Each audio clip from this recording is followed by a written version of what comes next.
So, BIP of Bizarre Interest Productions, and a while back, I had said Kamen Rider Girls Remix was arguably one of the best crossover Kamen Rider specials they made in a while. A 3-part, larger than normal miniseries that could work as its own movie if it was filmed together in one go, even though I liked how each segment flowed into one another because it avoids the trap of some crossover Kamen Rider films, exclusively focusing on our heroes and combining villains and victims. I double-checked. Episode 1 is 18 minutes and 4 seconds, Episode 2 was 20 minutes and 50 seconds, and Episode 3 was 24 minutes and 38 seconds. Add that up and you get 62 minutes plus the seconds, which would be 63 minutes and 32 seconds. That's only slightly longer than an hour, and the fact that they managed to tell that story in that amount of time with representatives from 9 different shows: Double, Wizard, Ghost, X-Aid, Build, Zeo, Zero One, Saber, and revised to do battle against antagonists based off Kamen Rider Stronger is still an impressive milestone that deserves respect. Heck, back on December 26, 2023, Hiroyuki Uchida said he wanted to see a Girls Remix 2 with Rinne Kudo, aka Kamen Rider Majade, as the lead character, and mad respect for him to not only will that into existence, but for it to also do well enough to even get that sequel in the first place. But did I overhype this one? A little? Not in terms of quality, but a 3-part, more than 1 hour special gives a lot of moments and opportunities for crossover potential. But the special is still 26 minutes long, higher than average for a normal episode of Kamen Rider in general. But like I said, just because it's shorter doesn't mean it's not still solid. Heck, why it's much easier to explain who's the main lead role and who's basically support. We have representation with Akiko from Double, Yoko from Gaim, Nozomi from Amazons, Sawa from Build, Reika and Sophia from Saber, Hana from Revice, Rinne from Gotchard, and Sachika from Gav. So it's 8 series, and there's elements from even Wizard to talk about. So it follows from Kamen Rider Gotchard Graduations, which I have not seen yet, but I plan to, where Rinne confirms she was going to England, I think London, and with a nod of Agito as she's talking to meet with Professor Ozawa's class. You know, Sumiko Ozawa from Agito, who became a professor at the University of West London in England. So good to know she's still teaching there when she's approached by Nayuta Mikazuki, a dance scholarship student who, yes, I checked the age, born March 8th, 2007, at 18, and yeah, fits a college student, but her dog tag 1971-0403. First Day Kamen Rider debuted as a series on live television for Japanese audiences, who is currently on the run from Yoko Minato from Gaim, and Koichi Sakamoto directing this time, so we can see Rinne versus Marika in hand-to-hand non-suited combat that for some of you would look great and others are going to complain about power scaling. Fun fact, did you know in the Hyper Battle special that took place after the Geats and Gotchard special, Rinne started practicing martial arts to improve as a fighter? Anyway, Yoko transforms into Marika and the two are saved by Sophia, guardian of the Book of Sword of Logos, transforming into Kamen Rider Caliber. But Marika, using the collision from their attack, adult naps Nayuta and strikes him from behind, but Rinne makes a wall of alchemy to block them before they disappear. Sophia confirms this is just part of a greater conspiracy, and Rinne convinces her to join Sophia's allies to save her given that she is a Kamen Rider. So they use the book gate to travel to Japan.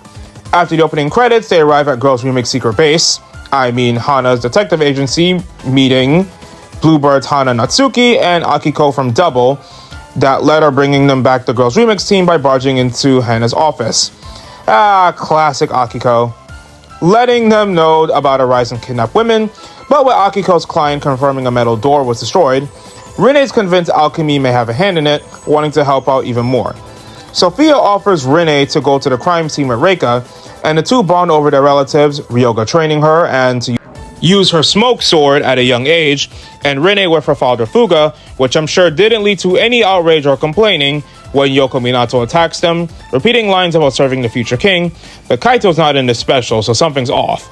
Attacking the two when, of all people, Kloto shows up. Wait, no, that's Nozomi Takai from Kamen Rider Amazons, using her fighting skills to take on Yoko hand-to-hand with her knife. They offer to retreat, heading back to find the kidnapped weapon, are all geniuses or sports scholarship students or pro players, skilled women being targeted, with Nayuta's family dying in an unfortunate accident after she started at the university. Which hits Rinne deeply, especially given that she tried to save someone in the family, aka Thropos, refusing to let that sort of tragedy happen again, and gets assurance from the others they'll be able to pull it off.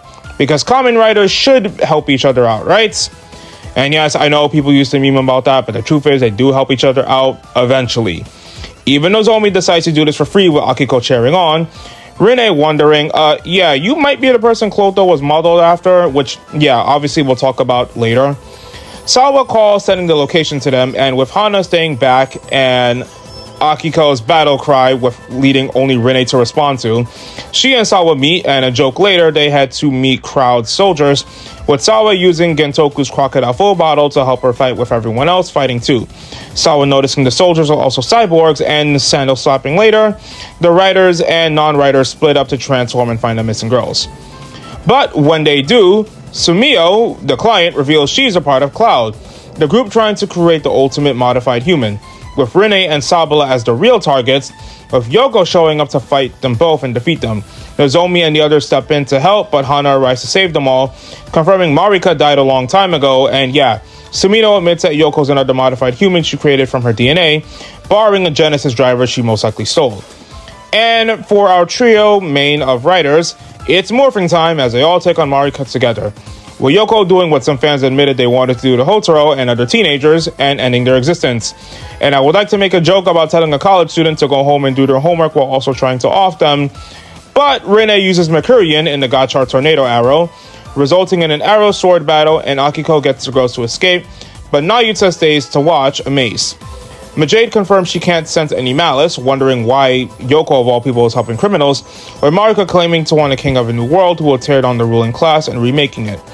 And yeah, Sumino's basically just made her to be seen as her king, if you couldn't tell by this point. But with her triple rider kick, they finish off Minato and take her down.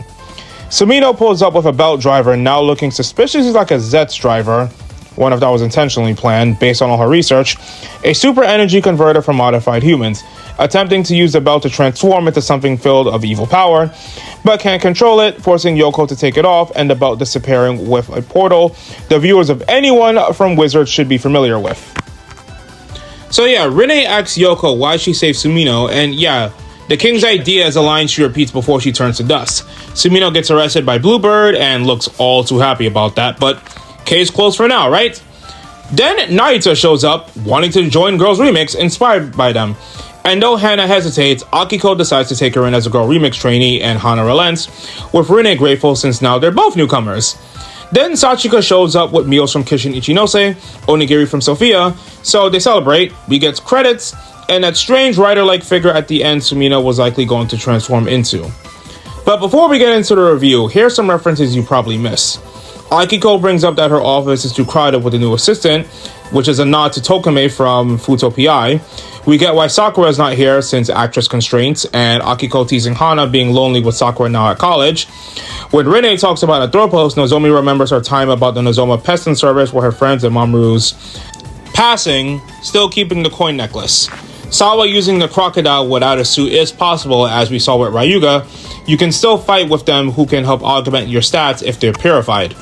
Regarding the Genesis drivers, they're probably still being produced to some extent since Takasura took over the operations to make sure things would be more peaceful and they'd have more guardians against anything Helheim related. So it's likely that Sumino stole it. But yeah, the special is a great time. All solid. Though I think the first one is better, surely based on how much they were able to do and everything they did. This is basically just a smaller, compact version of what the first one did. Plus, it helps that everyone gets a chance to shine. Hana gets to prove she can shine without Sakura, researching Marika to save the others in time. Sawa gets to prove she can be the scout and investigator while getting to do more physical fighting, more with the full bottle. Reika gets to find emotional connection and cool big sister vibes to the younger characters. And I think Rinne works well as the lead, but not for the reasons you think. With Girls Remix, most of the writers have either met or heard about each other in passing, and this was the first time Girls Remix casted. This time, Rinne is the Kohai, aka new recruit to an established group, which in a way mirrors Hotaro's journey as a newcomer to the Alchemist Association. Plus, they play on that as the center character pretty well. It's one of her classmates that gets kidnapped and she wants to take responsibility. Rinne is used to goofy but well-meaning and surprisingly confident people, so she's the only Girl Remix member that does the chair with Akiko.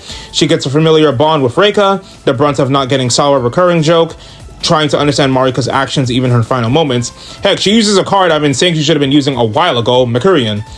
Heck, she even brings out Nozomi's willingness to help out with the connections to lost ones.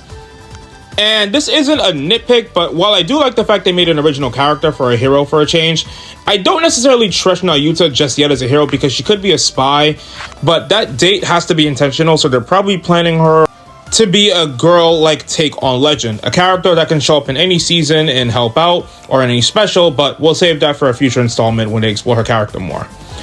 Alright, let's talk about the Amazon elephant in the room. How the heck can Amazons and Gotchard take place in the same world? Well, why not? Rider worlds are parallels. We've seen that the events of one season could take place in the same world as another, but not be that far off. Drive and Double had jurisdiction issues. Blade being taken from his timeline without Chalice would cause a world collapse. Heck, for any crossover, they just reunite. You could say that what we consider the main timeline or Gotchard's timeline, the Amazon situation had affected a certain part of the population, but it was contained and isolated to the drinking source at After Last Judgment, especially since there aren't that many sane Amazons out left that they managed to take care of it and purify the water in that place. So, Amazons took place 9 years before Girls Remix 2, around the same time Eggshade was going on. Athropos was created at least 10 years before Gotchard started, so Rinne had to be at least 6 or 7 when Gleon used her as the basis. Then Lacus' Dark Fate revealed that Lacus was also created about 11 years before the start of the series, which just leaves Clotho. We know because Rinne's alive, you don't have to kill someone to use Forbidden Alchemy to transmute a homunculus doll since Athropos exists, so you likely just need enough DNA of the user to do so. And the Amazons were released 2 years before the show started, so it's possible before they were released, Nozomi had encountered Gleon, but either fought him off or he sensed her strength and used Forbidden Alchemy to base her model off of that. And that's as best of an explanation I can come up with if they want to go that route. But that's it for me. Thanks for watching. Give me all your thoughts in the comments below. And BIP of Bizarre Interest Productions, type Girls Remix Supremacy if you made it this far.